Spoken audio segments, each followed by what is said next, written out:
things like films, TV, music. I think that we all know what it is. It's not a physical thing. It is the actual influences that we get from watching these things and how it's affecting society. We would say that it's predominantly negative. Why is this? I'll be talking to you about how it affects women, how it affects our perception and participation in love and sex, and I'm going to talk to you about how we perceive success. My partner will talk to you about things such as crime and violence and oversimplification morally and in other forms. So first of all, let's talk about how this affects women. What we would say is that we live in a society where women are trying to fight for equal rights. It's not just being able to do things, but having those in power and being able to believe yourself that you are capable of having the maximum amount of choices available to you. And sometimes those are roles that were predominantly possessed or run by men. It's important for everyone in society to believe in this, not just you, but others who have the possibility of granting you those options. How is that hindered and stymied by Hollywood? What we would say is that we're looking at scripts that were predominantly written by men. That second of all, that these scripts are written with a profit motive in mind, that you need everyone to agree with it. It can't be too controversial. People like having their biases confirmed. People like seeing things that make sense to them, right? So all of these things need to be kept in mind. What we ultimately see is a lot of objectification, right? Women are shown as being fabulous or successful when they look good. The ultimate representation and symbol of this is the bikini, which is not made for us ladies, it's made for men, right? Like that kind of thing. We'd say that women, even when they are in powerful situations, are shown as a prize for men to obtain. And when they aren't in these powerful situations, it's the majority of the time when they're portrayed as weak individuals who are defined by the men in their lives. They are daughters, they are wives, they are employees, and often not the boss. This is the kind of thing that affirms for individuals that women, first of all, can't, or very rarely can, achieve these powerful positions, can be strong role models, but it also shows women that this is what is familiar, this is what they are supposed to do, that this can be fun. It's not shown as boring, it's shown as what seems natural to them. And the idea that it's natural for women to be different or inferior is the whole reason the feminist movement has struggled and can struggle in the past. We think it's impossible to confront these things, showing that it is plausible both to women who want to make this plight and for those who need to allow them to do so, to show them that they can be different. We don't think that Hollywood does this, and we think that they should, considering how much strength they have to do so. Do you disagree, Andrew? So if Hollywood only confirms existing biases, what makes you think a world without Hollywood wouldn't have those biases either? So we think that it actually does it on such a strong level that it actually makes us have doubts when we do see these things being different, right? There are a lot of people in society and people who would disagree with these influences. It's just that the rest of society is actually being shown these things on a lot of situations. The outliers that we see often don't have the power to make a difference in the same way that so many movies, so many songs have the ability to do. And we think that this becomes more prominent when we see how oversimplified these things are, how unrealistic they are. Again, showing what happens in the majority of the time, 99% of time, doesn't accurately represent changing cultural norms, represent a growing minority, or one that is perhaps more important. Keep that in mind. Now let's talk to you about sex and love. What we'd like to point out is that sex is something that we think there is a natural desire for. We think that there are other things we need to keep in mind that aren't so sexy, right? What about cellulite? What about when you're not that very attractive couple on television? Well, we don't see them, so we don't hear about their insecurities, right? And we think that that's harmful. Sex is shown as something that is the ultimate prize for men and is something that women should just do. That's something women should aspire to. And what happens is people don't worry about things like STDs. They get caught up in the heat of the moment, which they've seen and want to have for themselves. And we don't think that that's good. We think that it's worse that people who don't have sex are shown as closet nerds, are shown as individuals who are insecure and deserve to be insecure, incompetent in some way. We don't think that that's good either. Sometimes sex isn't right for you at an age, in a situation, with a person, but we often don't see that being portrayed. And we think that's harmful for individuals who may be in that situation themselves. But because, again, as I've said, that's not something that's interesting, that's not something that sells, we don't see it in the ways that we should, and for individuals who look up to these things. Now, the last thing that I wanted to talk to you about is professionalism, things like success, and how we view these things. There are two popular scenarios. First of all, there's a situation of a hero, someone who is just born for a situation, and yes, they meet challenges, but they're going to get there anyways. And second of all, the underdog, someone who's just like you, but somehow gets this amazing outcome.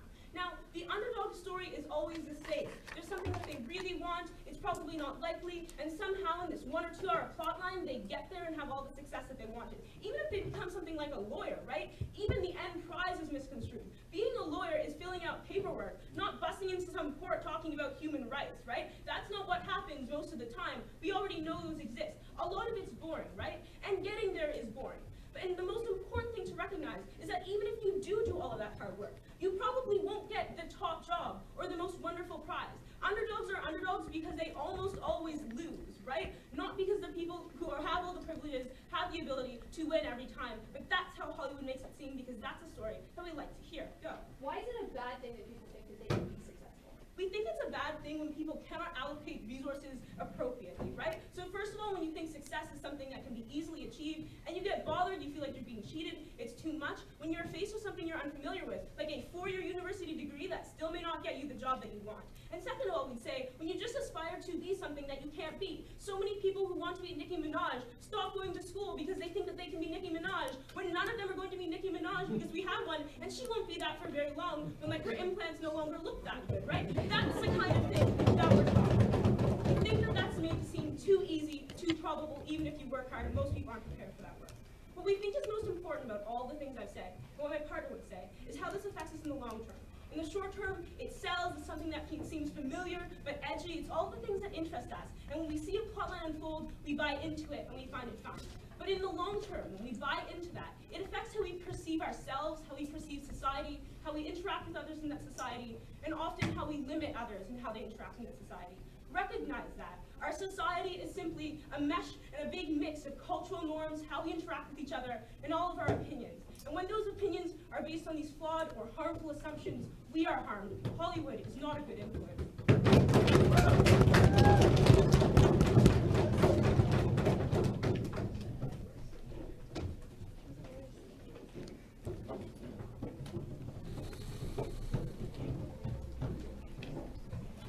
What we just heard out of the Prime Minister's speech was a side that said existing bias being reflected in Hollywood is somehow Hollywood's fault, and yet ignores the fact that Hollywood has actually been a catalyst for public discourse to eradicate these bias. We believe it's on that basis that side proposition is already losing. So let's get into the case that we're going to provide you with on side opposition. First of all, I'm going to talk about how these social values have often liberalized society and how Hollywood has been a catalyst and then has been able to expose people to this type of thing. That's inherently positive. But second, I'm going to talk about the public forum and that the access to this has been something that's been beneficial for people who otherwise hadn't in the olden days of Hollywood. And then I'm just going to talk about the benefits to the thinking of the individual and their beliefs about their life and deeper philosophical ones. So let's get into this idea about social values and how they've become voted. So we're going to talk about this under like two subpoints. First of all, the actual things that are in film and television, and second of all, the icons that Hollywood has been able to create or been able to make as something that people aspire to be. So first of all, let's look at film and television. So we think that a lot of films actually depict relationships that are otherwise undiscussed. We think that like before homosexuality was deemed to be something that that a lot of people go through, we saw films that were like progressive, that actually had this being there in the first place. That promoted like a discourse about the fact that this is something that a lot of people go through and made people more comfortable with it because the film showed it as being something that is acceptable or being something that's normal. Go ahead.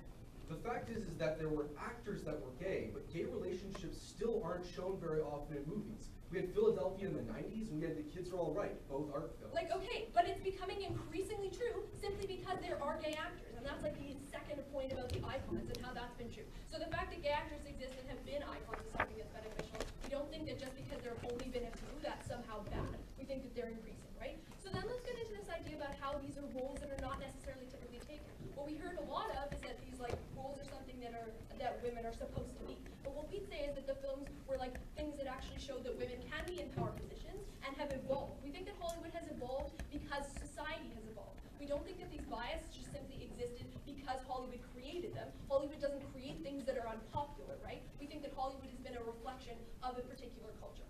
Furthermore, we think that like the public discourse on these topics is the way that appeals to the greater population. Because you want to watch a movie or you want to watch a television show, you don't necessarily want to listen to politicians talking about things you don't understand.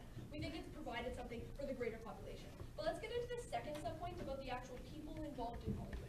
So we believe that actors have been idolized and that people want to become them or people want to be like them. But we think within that, the people that are actually something in their regular life, the people that have succeeded even though they are homosexual, when that was considered to be something that was bad, or because they were a particular race that was not given particular rights. We believe that these people have been great icons and catalysts for change when you're talking about a particular social problem. I think that that's been beneficial, simply having those people in power positions. Regardless of whether or not they play that in the movie, being a celebrity is something that is seen as being good, and there have been people represented from literally all social stereotypes in that particular thing. People that have been able to eradicate that. No thanks. We also think that the media is something that has evolved greatly because of Hollywood, right? We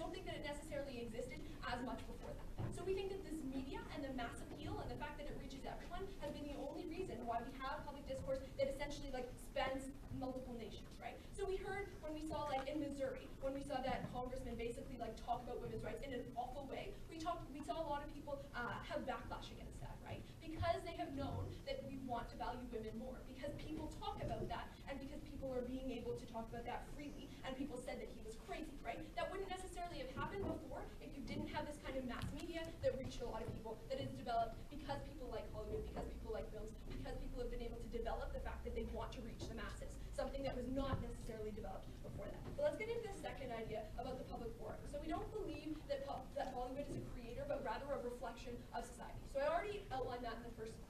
So why is this important? Well, we believe that Hollywood has actually become a lot more accessible to people because we think that technology has become a lot cheaper, right? So if you can own a camera, you can create something, you can put it on YouTube, and if it's popular, it will get picked up. That's a change that has occurred in Hollywood. We think that's something that's extremely important. We think that the indie film genre has been something that is like expanded exponentially, right? We think that that's something that shows a lot of different cultures, something that allows a lot of different cultures to actually discuss things. We think that that's the only reason why that's better. We think that equal public access is something that has only existed because of Hollywood and because of the people that want to get involved with them. Even if it is a reflection, why is it good to then dump that on the younger generation, who will then be forced to be part of that society rather than having a newer, better one? So again, we think that side proposition is like just not having any credit in like the individual, right? They say that younger people, when seeing something on TV, are going to believe it, and they're going to believe that will always be true. We don't think that that's necessarily true at all. In fact, we think that the younger generation is the one that has changed Hollywood and has changed what's being viewed in the films. And we believe that that's something that just happens because of the younger generation, and that Hollywood has actually reflected that, and that's a good thing. We don't think it's their fault, right? So let's get into some refutation of what we heard from side proposition. So first of all, they talked about, how this affects women, and that, they're trying to fight for equal rights, but they're written by men and profit motivated, and therefore women are seen as like bad, right? We don't think that that is necessarily the case anymore. In fact, we think that we're continually liberalizing. We think that a lot of the films that are seen as being beneficial now are the ones that are actually more realistic. But I'll get into that later when I talk about her sex and love thing. So then she talked about like that we're having our biases confirmed. And Andrew asked Nakia why, if these biases exist, why is it Hollywood's fault? And she said, well, Hollywood kind of propagates these biases, and people like to see what they already believe. True, because they already believe it, right? And if we have something that challenges that belief, which has been Hollywood films, that's the most beneficial. So then she talked about sex and love, and that it's only seen between attractive people and like doesn't depict it in a proper way. But we also don't think that that's the case anymore. In fact, if you look at the HBO show Girls right now, they're not necessarily really attractive, but they're having sex all the time, right? Like it just happens that people see things that are more natural now because those are the ones that are critically acclaimed, the ones that can portray reality in that particular way. Then she talked about how having this kind of underdog is a bad thing because people will think that they can achieve things that they can't achieve.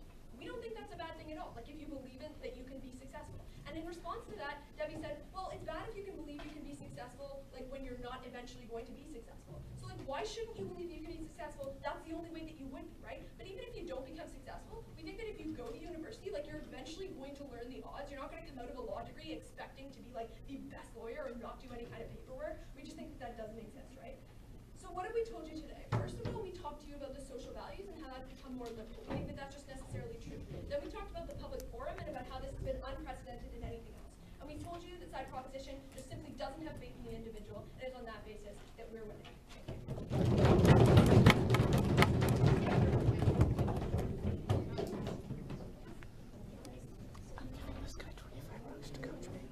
Should we stand up there? Is that good?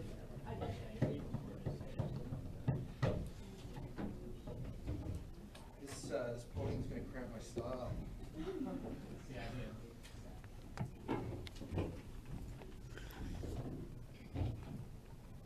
Essentially, the only argument we've heard today from side opposition is that we shouldn't regret the influence of Hollywood because Hollywood only reflects the worst parts of ourselves. But on side proposition today, we suggest to you that it does something more. We say that it confirms those biases. It tells us that we are right to simplify, that we are right to objectify women. And in doing so, we think it actually not only continues, but in fact reinforces these negative cultural beliefs. That's why we regret the influence of Hollywood. Beyond that, let's look at a couple more things that they've talked about before I go into the last part of the opposition case.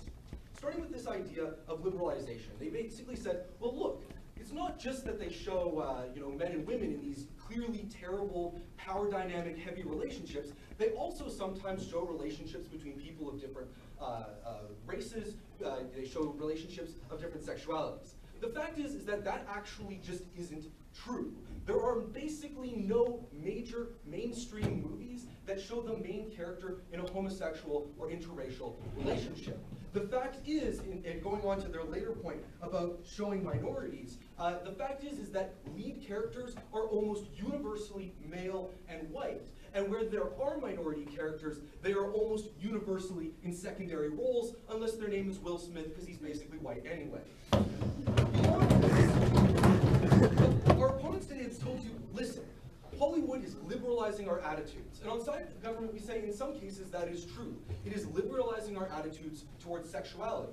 But we don't think that that's a good thing. We think that the liberalization that they're talking about is actually an undercutting of the intimacy and vulnerability that is a necessary part of a sexual relationship.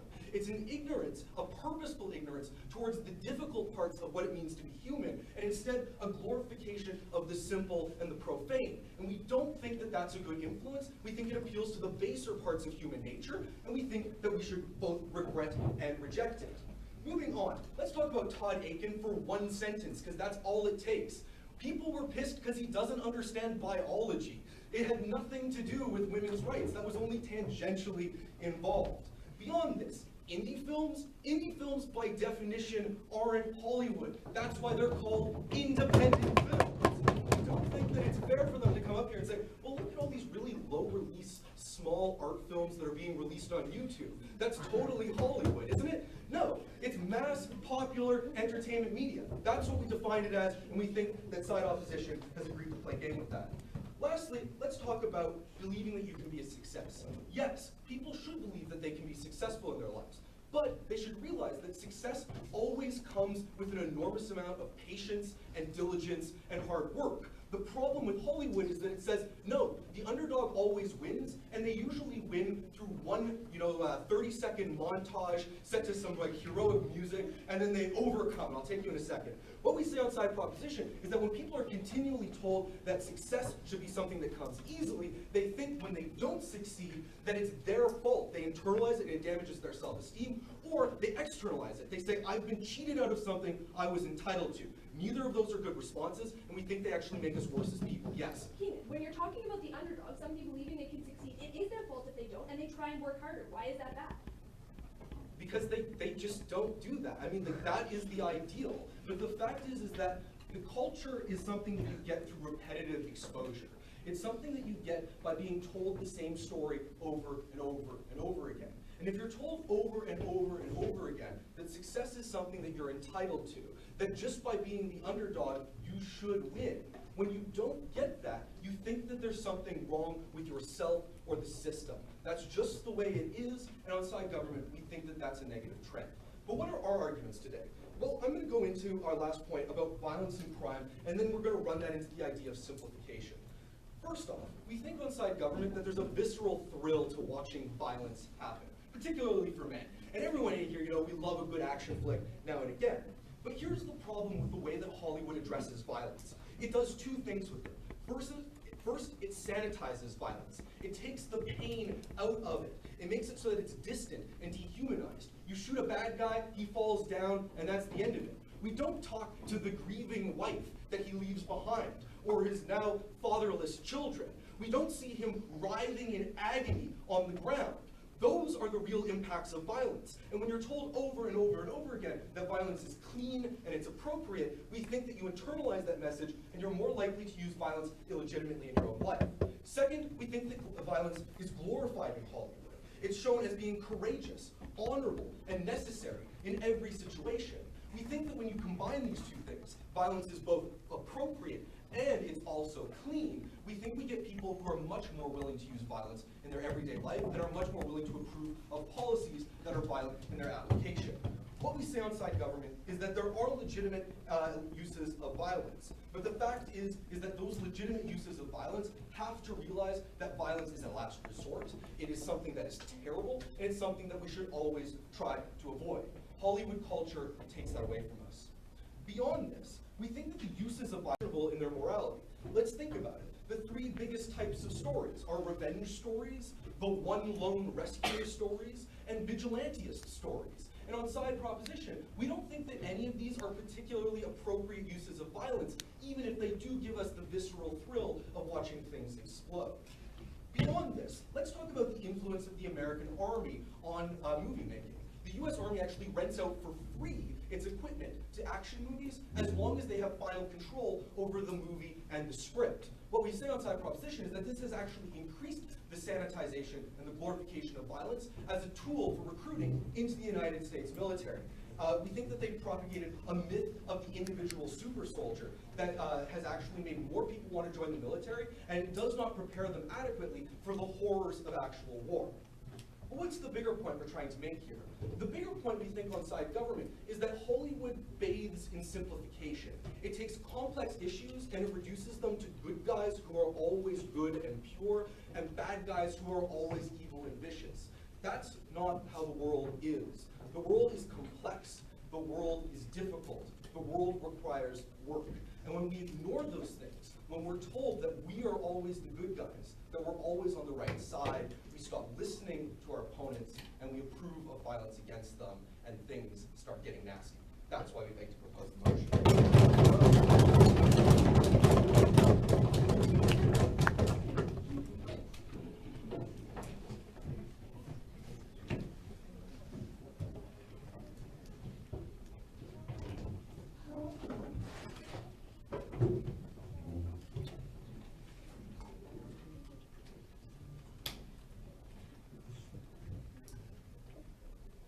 Okay, Madam Moderator, we have a side government today that seems to think it's acceptable to ignore the progression of fiction over the last 2,000 years. They seem to believe that people who watch these movies and who are involved in the media process do not actually have the ability to think critically. And in general, we have a side government today that does not believe people can make their own decisions, but instead are beholden to the beliefs of others.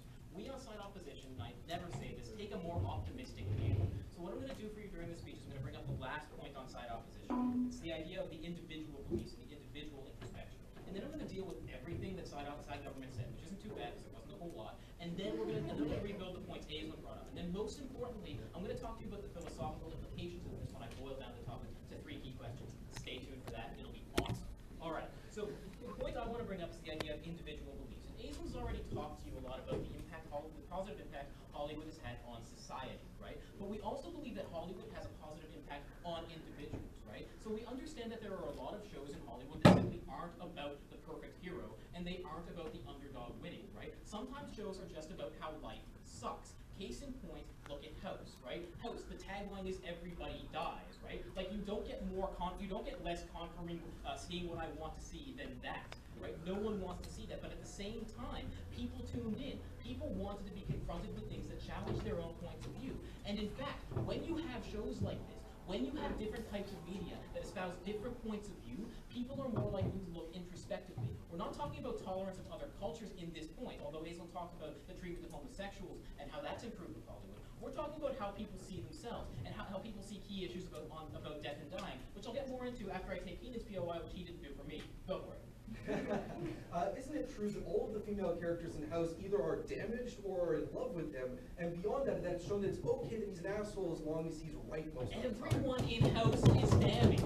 Everyone in House is an asshole. You know what? Everyone in life is damaged. It's a reflection of real life. And what we would say is that it's more important for people to be confronted with these types of characters that up until now side government has told you do not exist, than it is to think that Hollywood is simply about the perfect hero, right? Like, you look at the Odyssey, that was 2,000 years ago, that was the perfect hero. But you look at the advancement of fiction since then, and all of a sudden you have things like Great Expectations. You have Charles Dickens with the invention of the anti-hero, right? Someone who is, by definition, imperfect. Someone who gets by because the way anyone would get by, right? Because times suck, because there are hard times, to use one of the titles. Because of that, Dickens was able to get across a more accurate picture of humanity. And when people are able to see a picture of humanity, they're more willing to change their own views. They're more willing to think differently about how they feel about issues like death and dying, like I talked about in House. They're more willing to talk about different issues about how things like exploration, when people see things like Star Trek, when they think about tolerance and their own intolerance and their own individual beliefs.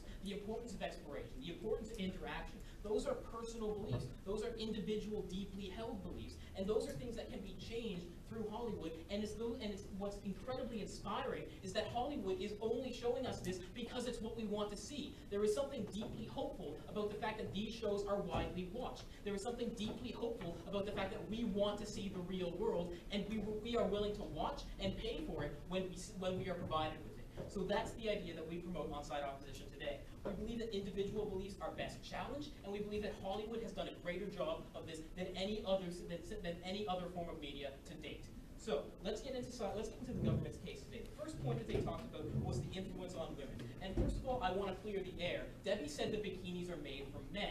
Now, looking at me or looking at Keenan, it's quite clear that bikinis are not made for men, right? But that's pretty obvious, right? But Debbie's point is that that bikinis exist because men want to see women. Men want to see women in revealing clothes, right? But like, what was missing from that analysis was the fact that men have always wanted to see women naked, right? Like, it's how we've propagated the species, right? It's a base need that Hollywood is simply reflecting. What we need from side government, if this point is to hold any water, is some analysis about how Hollywood actually creates that impetus. Now, Keenan's trying to get up, and I know what the POI is. He's saying, Andrew, we've already told you that Hollywood is confirming these beliefs. But we don't actually believe that these beliefs can be confirmed any deeper than they already are, right? Like, there is no way that men are going to stop it.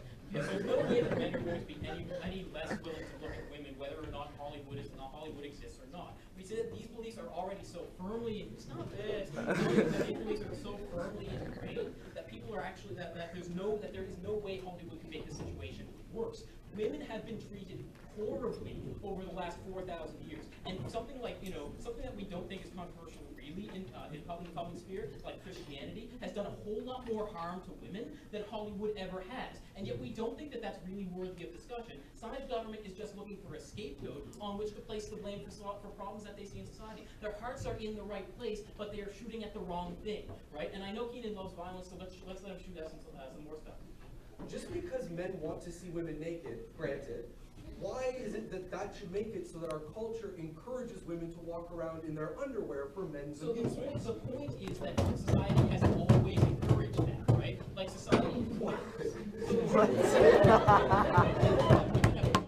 walking around in their underwear, right? Like, women have been wearing more revealing clothes as time has gone on, right? But that's because we are more willing to allow women freedom to wear different clothes, right? Like, there was a long time when women were supposed to be subject only to their husband and weren't allowed to even go out into the outside world. We see that actually we've made a big improvement. But moreover, Hollywood is the reason that revealing clothes have become more accessible. And if we are to believe that, we need to hear some actual analysis from side government, not more random assertions. So the second point that they brought up was the idea of sex and love, right? And they brought up the idea basically that that we don't actually see the full elements of a relationship.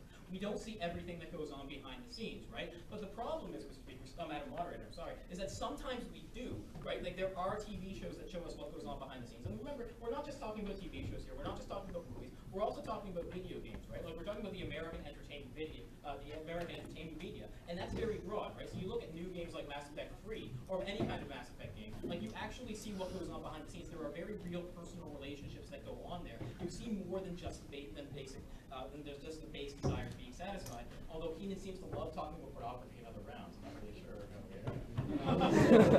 So the last point they brought up was the idea of, like, not the last point. The last point Debbie brought up was the idea of, like, the unhelpful narrative, right? And how everyone is always a hero or everyone is always an underdog, but either way they succeed, and that's bad. First of all, we don't think it's bad for people to see success as a good thing. In fact, we see by definition that people believe success is a good thing because it's defined to be whatever people see as their ultimate goal. But moreover, we see that it's simply not true that all movies are about the underdog or that all movies are about the hero, right? Like, there are a lot of anti-heroes in movies. There are a lot of people who you think are despicable to begin with, and then you side more with later on, and vice versa. People who look like paragons and end up being renegades. So let's Mass Effect 3 jokes. Okay. So let's get to the last point that's brought up quickly. The idea of violence, right? And, like, this is a point that I hate hearing because it's simply not true, right? Like, the idea that TV desensitizes us to violence, right? Well, actually, no. People who watch TV, people who watch, like, Riot Gear or something like that, aren't going to just walk out into the streets and start shooting people. We say that side government isn't giving people enough credit. people are actually able to think critically, which is the whole point of our case today. We believe that critical thinking is the heart of an analysis of Hollywood. And if side government doesn't believe people can think critically, then why the hell are we standing here? So let's get into the boil down of the round. I have 3 key questions that I want to ask in about 2 minutes, so let's be quick with it. The first point is, do stories protect the time? Well, then protect the time. Okay, so the first point is, do stories need to be told, right? And we believe that if Hollywood is such a negative influence, then a corollary of that is that stories are not as important as ingraining ideas in society, right? But we on side opposition believe that some stories need to be told, and they are only told through the media, right? Like, access to news is a very important thing, and it's something that side government just ignores. But news is very much part of the American media, given that they are the media.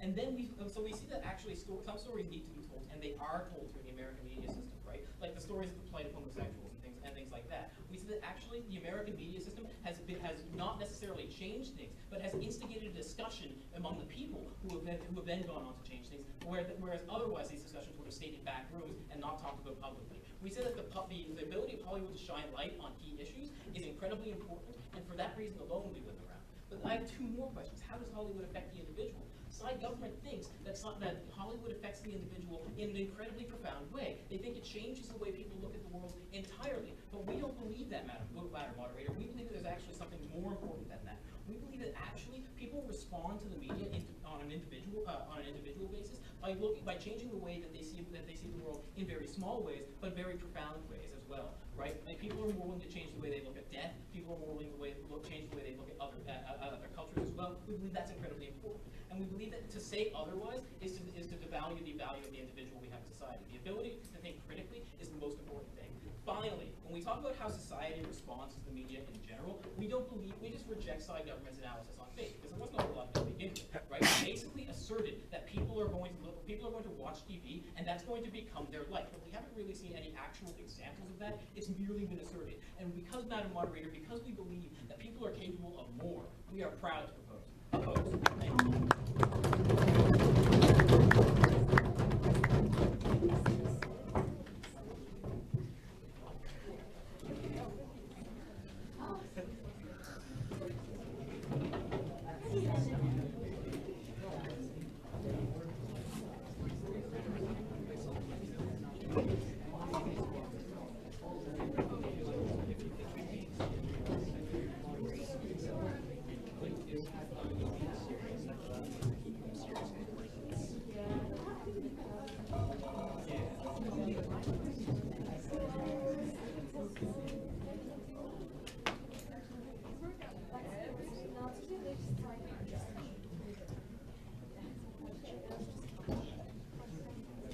Interesting that he talked to us about culture and what we see and what we absorb. One thing that both sides have recognized today is that our brains are not filters, that we are not critical about everything. And that's what we think carries this round. Because even though you'll see some controversial roles, even though sometimes you'll be confronted with challenges, it's about repetitive exposure, something that we've talked to you about today and was never truly confronted. What we're going to talk to you about is the themes under which we see this debate fall on our side of the house. So first of all, let's look about how things are realistic and how things are not realistic in terms of underdogs, in terms of winning, in terms of losing.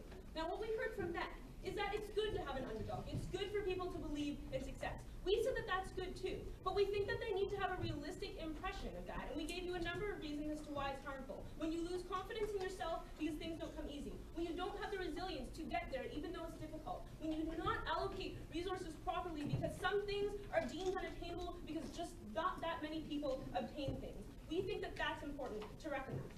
What they told you is that we don't want to hear that life sucks. It's important for individuals to recognize that even though there are challenges, that they can overcome them. We don't think that that's something that individuals should see in a miscommunicated or unreal way. Next, let's talk about the idea of women, of sex, and love. They talked to you about how there's gay actors, about different minorities. We told you that they're always the second actor, that they almost never win the awards, they're never starred. Also, when you see these things, like gay individuals in movies, sure, they're shown as challenges, but gay marriage does not want to be seen as a challenge or a controversy. It wants to be seen as normal. You need to portray it as normal for individuals to get what they want in society. That is today's challenge. We think that that's we don't think it's okay to talk about obscure indie movies, to talk about Charles Dickens and say that that's what Hollywood is, right? Because everything that comes to do with impressions and cultures is about trends, right? And pointing out a few outliers isn't going to be enough to prove their case. When we're talking about things like change, they said, well, it's reflecting opinions that we already have in our lives. That doesn't mean that those influences are good. And that's what this case is about, right? Just because feminism isn't familiar, isn't popular, isn't going to fit into the plot nicely, doesn't mean that that's not something that we need to be shown. And when you affirm other things that show that that isn't statistically probable, that that's not what the woman that you look up to looks like, you don't think that that's what she's supposed to look like. And that's what we've talked to you about. As far as icons go, as far as showing us what we already believe, those things are irrelevant. Because if those things aren't good for us to see, then that influence isn't good for us. Now, we think that it's interesting that they ignored what we talked to you about in terms of crime, right? They said, okay, well, sure that can happen, but it's sometimes complex.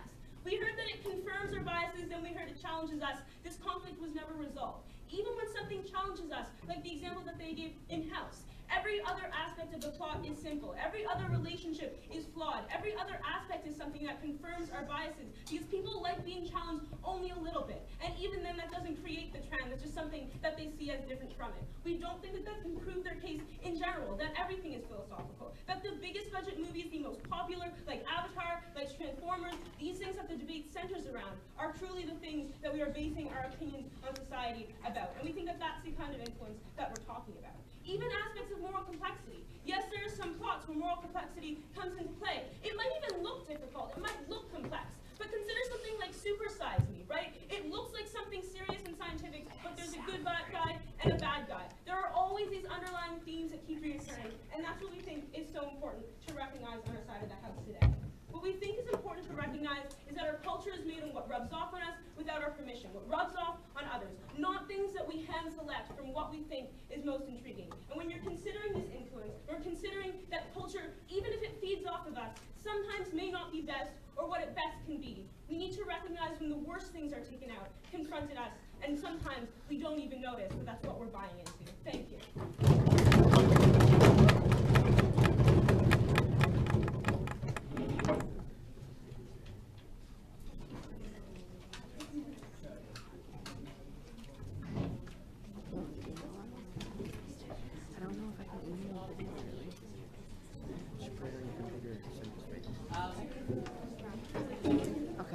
A couple of easy observations before I ask you what you think.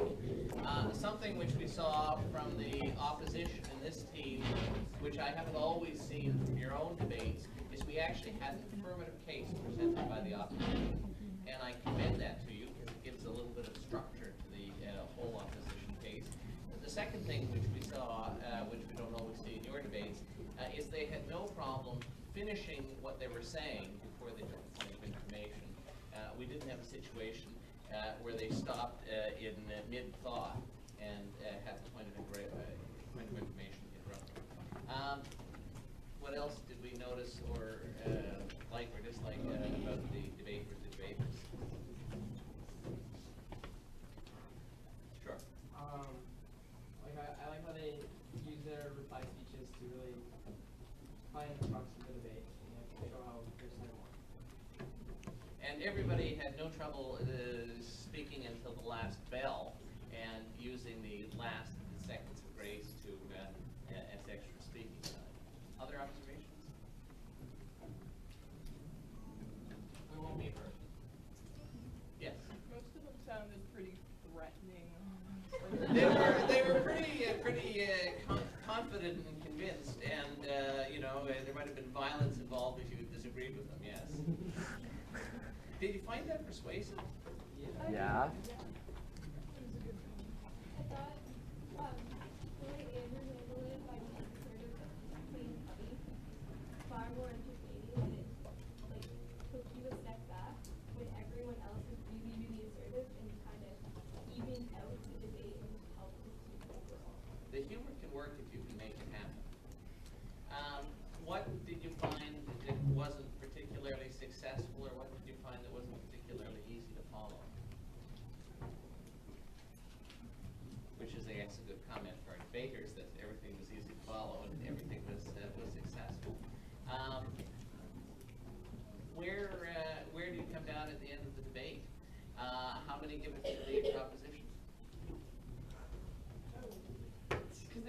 I'm gonna give it to the opposition. I'll take that. That's a win. I think it probably is. Why?